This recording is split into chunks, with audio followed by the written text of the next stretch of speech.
Hello and welcome. Today we're gonna do a winter scene with these swans. And this is a good exercise for us because it's starting to get a little crisp outside and you've maybe wondered, how do I make a winter scene? So I've chosen this one. We've got some strong swans that are hanging out in this snowy pond. And so let's get started. Today we're gonna need a pencil, an eraser, a black Sharpie, and we only need the 16 color of Expressionist crayons, and we're probably not going to use like 6 of them. And so I'll make a chart of the ones that you'll need, and then you'll get those in your list. When you're looking at your picture, you know I like to find the anchors or the places that's easiest to start in your drawing, so that everything else can come from those places. So the two things that are noticeable in this picture that will help us is we have a really strong horizontal that's just a little higher than halfway up the page. And then we have a short horizontal for this swan and a long horizontal for this one. So those are going to be our 3 marks that we make first to get us started on this drawing. This is an 8 by 10 piece of 140-pound weight watercolor paper, and I have it taped onto another piece of paper because later we'll be using black watercolor dye to do a resist over the whole thing. So first off, a horizontal line. Well, you guys know I like to find the middles of things because that just helps me in my picture know where I am, and that helps you too. So just try your hardest. If you have a ruler, you could measure. So I've just made marks on my tape where my midpoints are. And so I know that the line for the back of the pond is horizontal and just a tiny bit higher than center. So I'm going to draw that line up here. There, that's going to be the back of my pond. Also, I press really hard so that you can see what I'm doing. But when you're drawing your own artwork, I highly recommend that you use gentle pressure because then it will be easier for you to erase later. Also, if this is your first time watching a video, we've learned from our meetups that it's a really great idea to watch the whole video first through instead of trying to do art with me the very first time, because then your brain can be like, oh, that's what's happening next, and then you'll be more equipped to go back and watch it again and pause it and rewind it and do the project together with me. So that's just something that we've all learned together. So now, that's where the lake stops and the snowbank starts. And we've got a little bit of a taller snowbank here, but when I say taller, it's still pretty small. See, it's kind of just like a little mound because we don't want to go super high up into where we're going to put our snowy forest. So we've got that area, and then we're going to put another mound up here. Now you may wonder, why didn't I just go mound, straight mound? These lines are going to be interesting in our final project, and since boring is my enemy, I want things that'll be interesting. So we've got that going for us. Next, over here, we're going to draw a tree trunk. So we're going to do the trunks of the trees because it's winter and they don't really have leaves that much. And so over here, I'm going to start with a line that is parallel to my side that comes down, and I'm going to make that kind of feathery fork branching shape coming up. So it's really fun to draw those, but don't go crazy. Don't draw like 25 because then it'll be super hard for you later when you have to color not on them. So keep it simple. Keep it simple. Okay. All right, then we've got our next tree that's going to be like a little bit bent, a bent tree, but it's kind of straight at the bottom. It just bends that way. So we've got our shared branches. Again, keep it simple. And then we're going to have 3 little trees that are just like little Ys. 1 and 2 and yeah, we'll make this one kind of reach like this. All right, so they're all kind of coming from that mound right there. That looks interesting. Then I want kind of a fence, like a fence or a bridge or some kind of thing going on back there. So I'm going to put a fence post here and a fence post there, and I only see the top of that fence post over there, and there's probably a fence post back here in these trees, but I can't really see it that well, so we'll just pretend like it's behind a tree. That'll just be easier for us. All right, the reason I didn't cap off the top of these is I might have to make this fence bigger. So now I'm gonna do my rails on my posts. Hey, we're gonna trace it all with black, so it doesn't matter if I drive over these things. Okay, right across. And then we can erase out the inside in a second.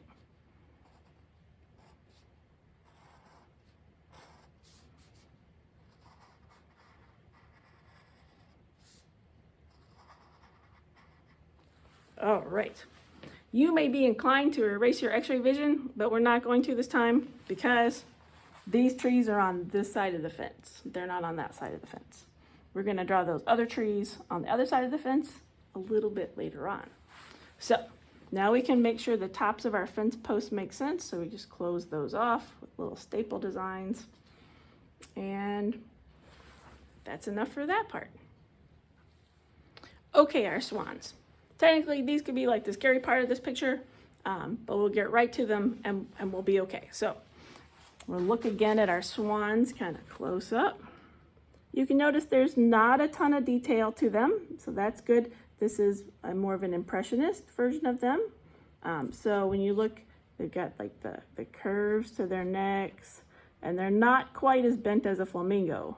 So we're going to do a little bit of curviness. We're going to start with those horizontals. And we don't want to start super high up because then their heads won't have room. We really kind of want it to fit in the pond so that we got interesting swan things going on here and interesting landscape things going on up there.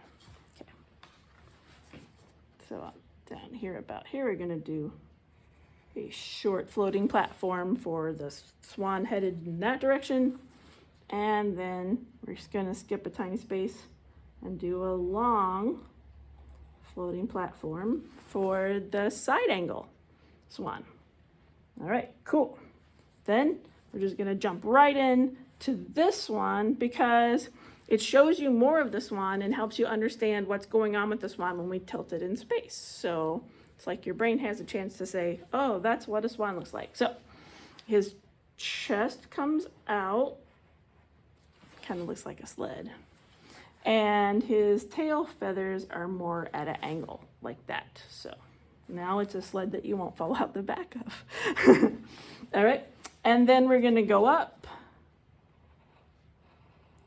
with what looks like half of a Valentine heart or like a candy cane kind of shape.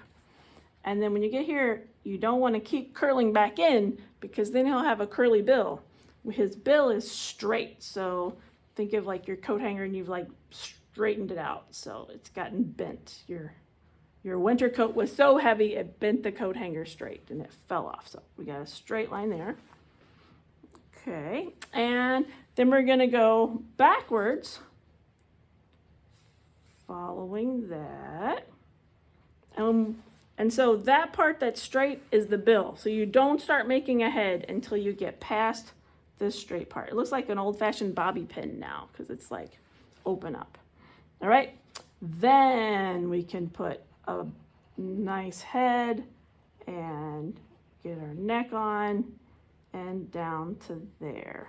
Okay, so the trick is not to get the neck too skinny. I maybe got my neck too skinny, so let me try it again. So if at first we don't succeed, we try again. I went ahead and erased both sides of my swan's neck. And because I was using a lot of pressure, you can see my ghost lines. But if you have to erase, probably you don't have ghost lines because you listened to me earlier and you're drawing more gently, so it'll be easier for you to erase. The reason I erased both sides is I decided my neck was too skinny because maybe this curve was too extreme on the front side. So I'm going to be able to like reduce that now and go back to kind of more of a cane shape on this side. So see how I did that? And then I can make this follow that neck a bit better. And my stopping place was good before, but now my neck is great. Yay. All right.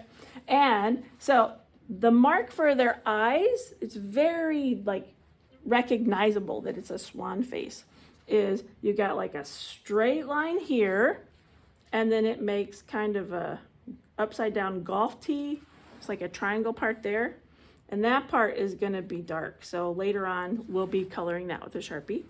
And then the eye is just joining that. So it almost looks like the top of a princess crown with a gemstone on it, but that's its eye.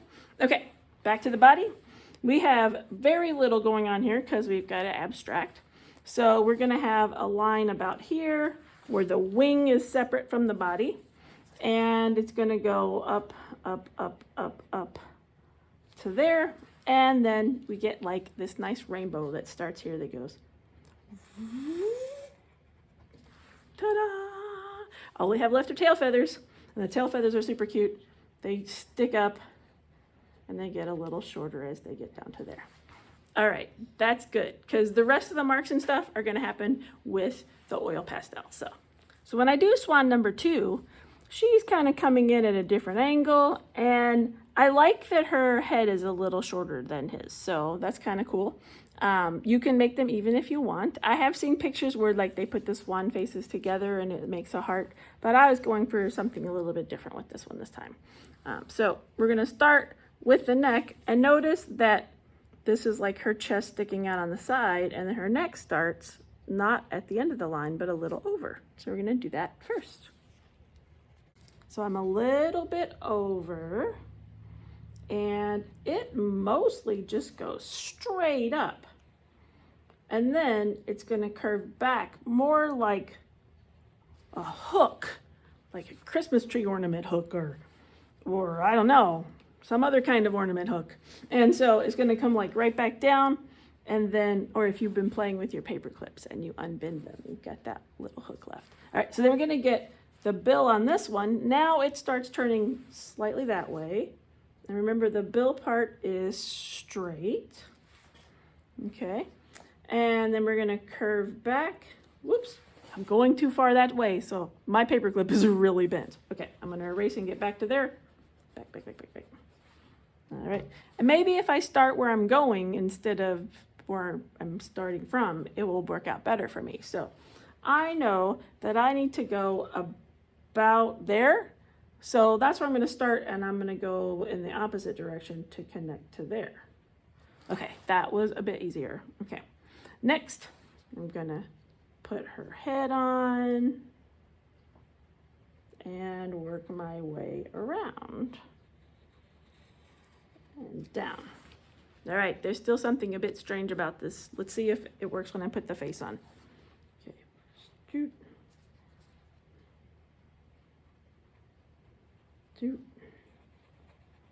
Remember, we got our dark triangle, we got our eye. Yeah, I think I'm gonna need to adjust the front of her neck again, like I did on the other one. Okay, if at first we don't succeed, or if we second don't succeed, or third don't succeed, we just keep erasing. Try again. Okay. I think my ghost lines are probably helpful for you to see what's going on here. So what I've decided is I'm gonna keep the forehead that I had before. I'm just gonna change the bill a little bit. It's mostly the same. But I'm gonna change the hook. I'm gonna go backwards this way with my hook. That teeny tweak of kind of changing it from going straight up to like that direction, I think helped a lot. Now I can put the point of my triangle a little farther back, and then my eye goes there instead. So it moved everything a tiny bit to the left, and I like the effect that it had there. All right, next, this is this side of her chest, or like her wing from that side. And this is her body in space, like a curve, so parentheses helps her. And then her tail's gonna come up and make, like there's the tail feathers, and make that kind of, it's kind of a flame. It's going in that direction. So that's it right there. All right, we're almost done with the drawing part. So the only thing is, this is a frozen lake, and so there's a bit of ice over here, and we want to represent that by doing diving board, curve in, diving board, curve back in. Diving board, curve back in, diving board. All right, so the reason for the diving board is that helps it be horizontal at the top side, and that gives it something that's interesting in the space.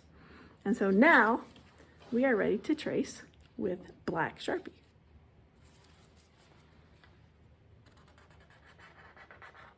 I'm all traced and erased and ready to apply the color. Now you may be thinking, there's a lot less detail in our drawing than there is in the final product. It could seem a little scary, but don't worry, I'm going to show you what to do. You're going to be quite capable of this.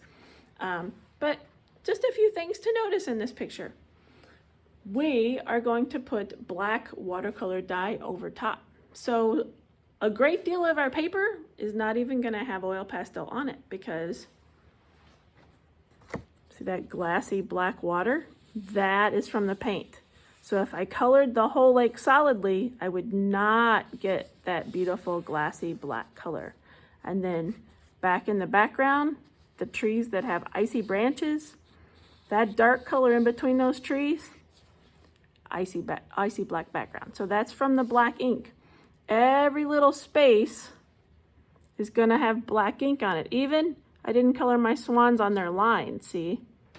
Black ink on it. So that's just something to be aware of as we go. On the ice flow, I colored a little more so that it wouldn't go there. And on their reflections, I colored a little more so that it wouldn't go there. We're gonna start with yellow because it's one of the lightest colors and it's gonna help our swan stand out a little bit in all the monotonous white because, you know, the joke about I just drew a polar bear in a snowstorm. We don't want that scenario to happen to us. I just drew 2 white swans in a snowstorm. We actually want to be able to see them in the end. So we're going to do some little delicate things that will be colored with white to help them stand out a bit. So first off, I'm going to kind of put a little yellow marks kind of coming at the top of that head and down here at the bottom. And it almost feels silly because there's so little that's happening, but I promise it's worth it. You'll be glad about it. And I'm going to do a little bit down here where the reflection is going to happen.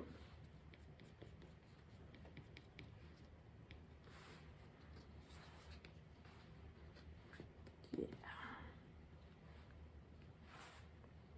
And I'm not going to put yellow anyplace else because that's how they will show up. And now I'm going to give you a close-up.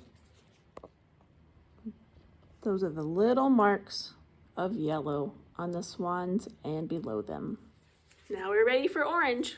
Okay, when you do the orange, we're gonna fill inside their bills and we wanna press pretty hard. See, pretty good pressure. And it's a good idea to kind of like watch your oil pastel touch your paper because they're big and chunky and it's hard to stay in the lines otherwise. So I kind of look beside and make sure it's in the middle and then I go from the middle to the edges to fill in. All right, so those parts are filled in and I might just do like a teeny bit of orange. Yeah, no, I'm not gonna do much orange. I'm gonna use pink instead. Pink. Do a little bit on this neck, a little bit on these tail feathers. It kind of looks like rain or like a surratt. I'm using like dots. A little bit back there. A little bit there. And I actually want to see a little pink on my snowbank. So I'm going to go at the bottom of my snowbank, do a little pink. Maybe there's a sunset that's reflecting in this direction. But mostly we just don't want boring snow. Put that up there on the little mound. There. I'm pretty good with that. I'll give you a close-up now. There's the close-up for the pink. See, it's kind of like little dashes on the swans. And a line. And notice I haven't colored with all my might. You can still see white spaces between those colors. Next is purple. All right, purple is a great shadow color because we have a yellow sun and the complementary color of yellow is purple. So if you have yellow light, then normally you have purple shadows. So that's the rationale behind that. And we're fortunate that purple and white looks really good together too. So it looks great. We're going to use some purple. And first off, we're just going to kind of do a little gentle up and down with the purple up here, that is going to represent some trees that are not super tall that are happening back behind the fence. And then we're just going to put a little bit of lines in those, kind of similar to the marks we were putting on our swans. And what we're doing is we're laying the groundwork for when we use white in a lot of places that has a really nice appearance. So we'll be super glad about that. And then we'll put some purple in some other places. So I'm going to put purple kind of here and here. I'm going to need some purple horizontals here and here. Super gentle. And to get our ice to have a little bit more presence, I'm going to kind of come around the edge of the purple ice there. And just a few gentle dashes in these places. Oh, and I want a little purple on my guy's chest there. Here's the close-up of the purple.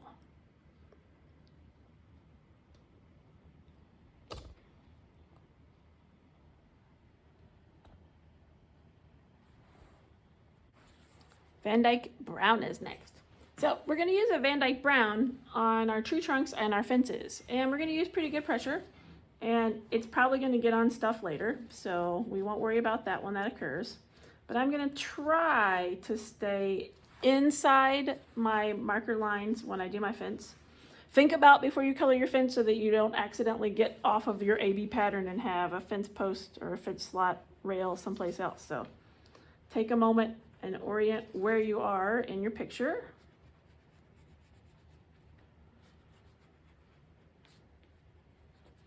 All right, and then we're gonna outline these trees so they get a little broader and a little browner. So that kind of thing happens. This project will build on our apple basket project and the other oil pastel projects we've done, but it's okay if it's your first time on this one, but you'll notice some similarities and then you'll notice some things that we do that's a bit different, because on this one, we're going to color again after we put the black watercolor dye on it. And we've never gone back in before, at least not on purpose. All right. Pale blue is next. Blue is my favorite color, so I'm excited about this. All right. Blue is going to help us see some of the things that are going to be white later, because it's going to be a little difficult when I show you how to do white. It's like the invisible man is drawing or something and you can't see it. So we're going to do our blue, and we're very gently going to put a new pattern for our middle trees. So we've got some middle trees. Let's just have them very gently. These are going to be evergreens. So we're just going to go with this very basic kind of feather design. And notice how I've kept this space up here empty, because those are going to be like really tall trees back there. So we've got kind of a pattern thing going on. And then we're just going to copy like the negative space in here for something else.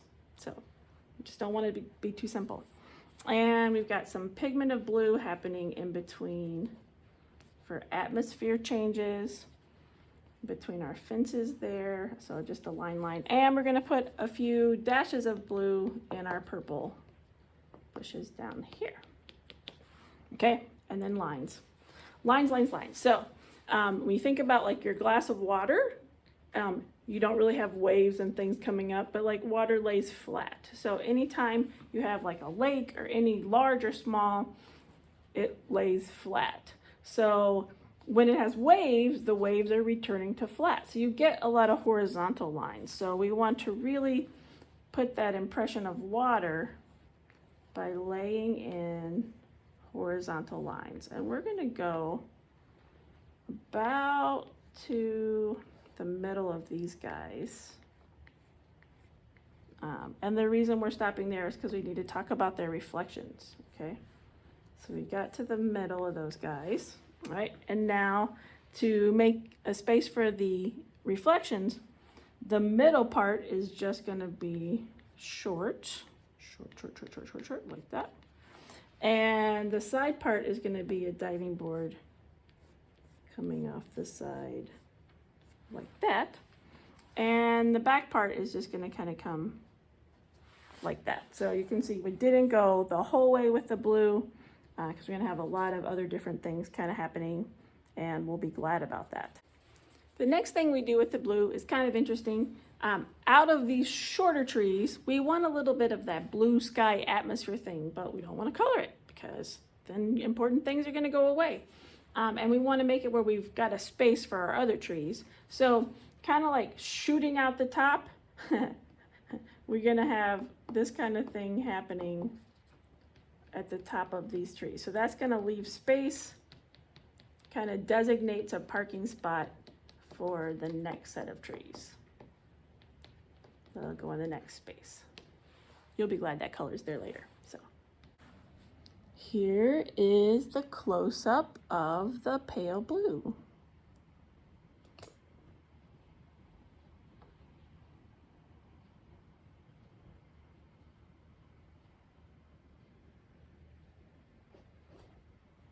The important thing when you put these trees in, try not to have more than 4 or 5, because every time we add something to it, it has to fit in the space left by the other one. So if you had 15 trees here, then you're doing it at a micro level and you need a tiny magnifying glass and a little crepe for a mouse to get there. So probably when you are doing this purple part here, make sure that you have a good distance because a lot happens based on where those are located. So let's see, I have 1, 2, 3, 4, 5, 6, 7, and I only have 4 of them in this big blank space. So probably good to think about that.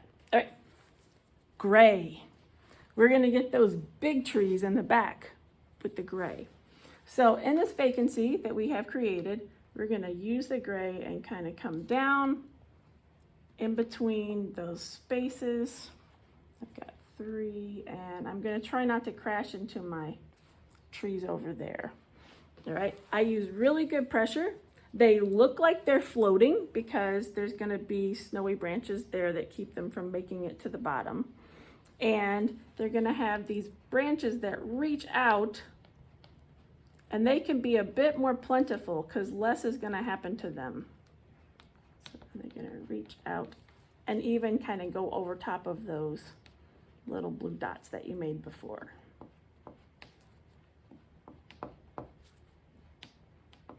And they're behind these brown trees though, so I can't have it go across my brown thing. If I do, I can just draw more there. So, and then I'm gonna put a little gray kind of happening between these guys. So it gets some density over here. It feels really like a forest. When I introduce a color to a picture, I usually like to have it in more than just one place because it ties it together in the picture. If you just have one place, then it can be distracting. Like, wait, what does that go? So to tie it in and kind of make your eyes move around, we're gonna put some gray horizontals on our really solid ice right there. So you've got a presence of it with it there. And we're gonna put a little bit kind of like right there on the tail feathers. And we'll do a little bit right there on her tail feathers too. Okay, I could have stopped with the colors, but regular blue. I want to show some distance in this lake, and one of the ways to show distance is in the background it could get like a bit darker, the lines could get a little closer together. So we've been pretty even with our lines. So now I'm going to use the blue one just on this kind of swath of the picture up here to do some blue lines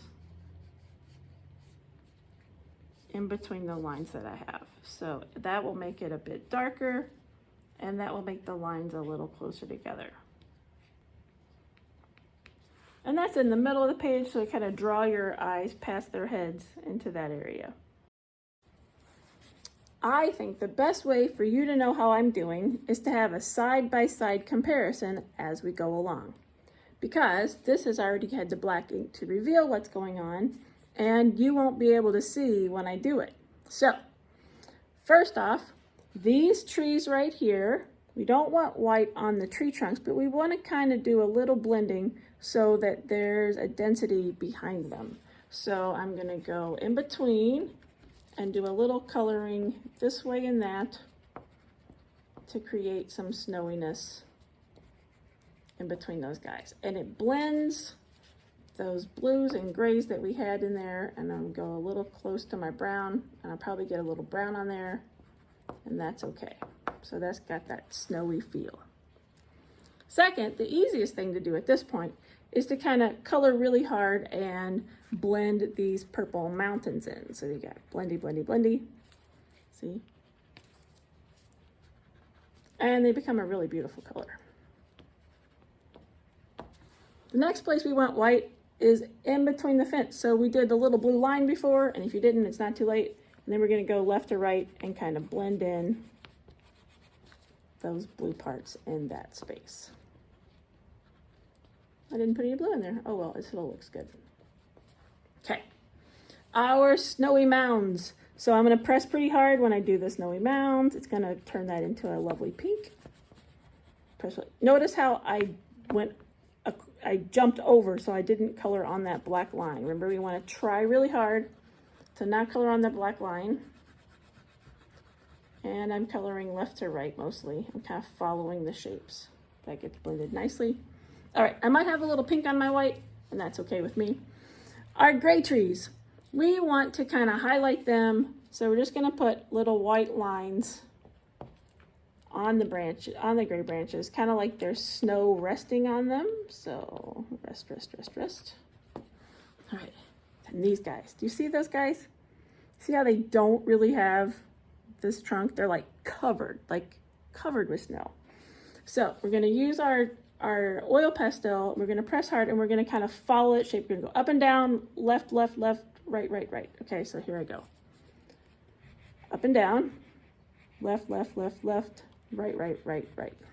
Up and down, left, left, left, left, right. So you can't see it, but when we put the ink on, you will be able to see it. So that's kind of tricky.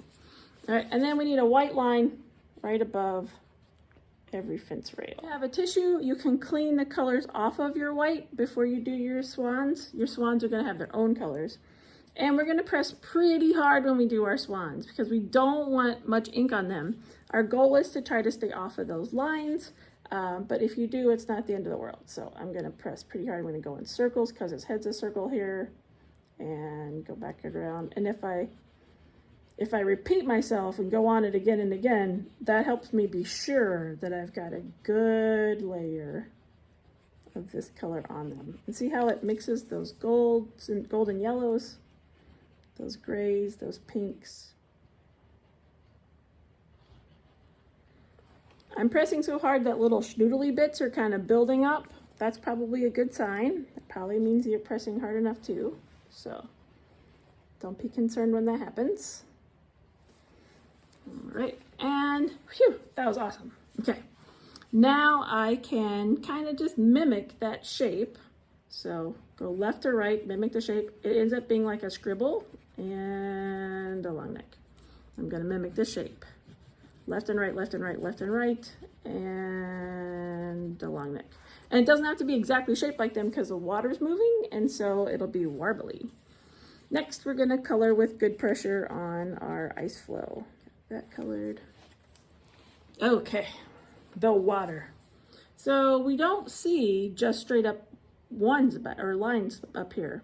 So I'd say about to where we finish with the dark blue, maybe a little lower. We're going to use good pressure. And remember to color left and right, left to right, left to right. Okay, when I get to about their chest, I'm going to stop going in there with my blendy actions. All right, so now we've colored with good pressure left to right up here. There are a few spaces left so that we can get those little dark grays from the black. But in this area, what we want to do is actually put horizontal white lines on all our colored lines. So we're not coloring it evenly. We're kind of doing more of this again because we want that glassy darkness to come up into our water areas. And now it's time for the Blick liquid watercolor and a sponge. We're going to cover the whole thing with this liquid watercolor. This is super fun and scary at the same time. Okay, so we've got a few drops of that. My sponge is a little damp to start with, but squeezed out so that there's not water standing in it. And see how I'm going in lots of different directions, because those vacancies on the paper can be approached from different angles to get like really tucked into them. And this black is a nice cool color to go with our winter scene. So when you think of browns are warm and this black is cool. So you've heard of hot or cold colors, warm, cool colors. The coolness of this black works really well with our winter landscape. Okay, now if you want it darker, the trick is repetition and patience. Wiping it off, all those beaded up areas, as beautiful as it is, they will just cause us smeary problems later. So it's good to get them kind of cleared off. And if you want, you can actually go a second time after you wipe it off on those places where you see the paper being tinted and kind of add another coat to get it nice and dark there. And dry it off again. In the past, when we've gotten to this stage, we've been finished. That's been the end. Hurrah!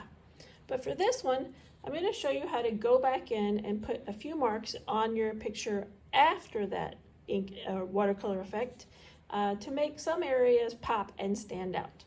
So first off, we're going to kind of go on our trees and put like some snow right on the wood of those trees. So see how that creates a little different appearance to have the white on top of those. We're also going to do snow on the top of our rails. So you got our horizontals. Remember these trees right here? We couldn't even see what we were doing, and so now we can see. And so what we want to do is really pop up that design so it's like a close together feather when we stick those on. And it can go on top of even black areas and have a really good presence at this point. And we're not going to put the watercolor dye on top again, so you can have that put away at this point even. Then we're going to do a little marking left and right.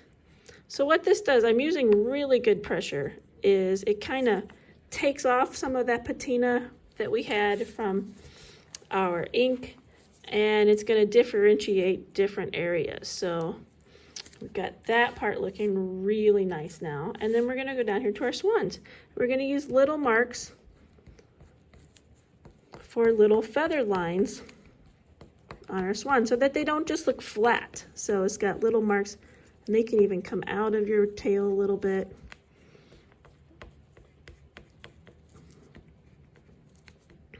So this is a little different than what we've done. And it's mostly because there's a lot of white in this picture. We're gonna go over this.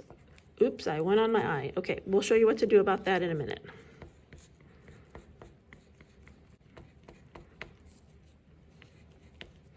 And then we're gonna kind of scribble up their reflection left and right.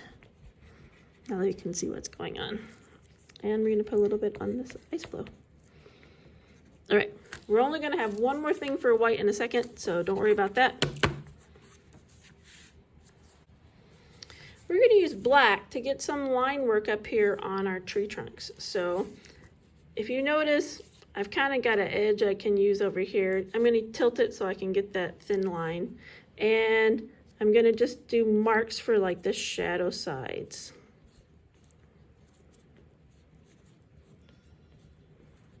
This is darker than the paint. I'll do some line work for the bottoms of the rails. And we've never done this before, so this is a new thing to come back in. And you can see I'm not trying super hard to be exactly on the lines because I think it looks interesting. You know how I feel about interesting. Go across the top of that and a little line there. So I've pretty much just redone things that were in Sharpie before so that they have a width to them. We get to retrace our swan. And so again, I'm going to use the side. I'm going to recolor the eye area and that little area on its bill. Do little lines showing the feathery tail, the bottom, around his face. Get that eye back I colored over with the white. Let's use the white now to just put a sparkle in those black eyes so that they have that alive feel. So I have to like plant it and twist it. Ooh, I got too much that time. Okay, here we are. And here's the one we started with. So yes, smaller white sparkles on the eyes are probably recommended. I got carried away. It happens to me sometimes.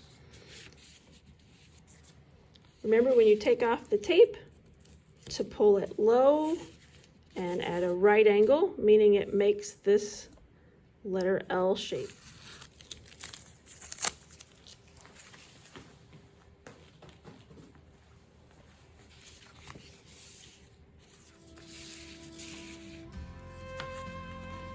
Okay, let's compare and contrast our two projects to see what things are successful and what things maybe we tried differently based on what happened today.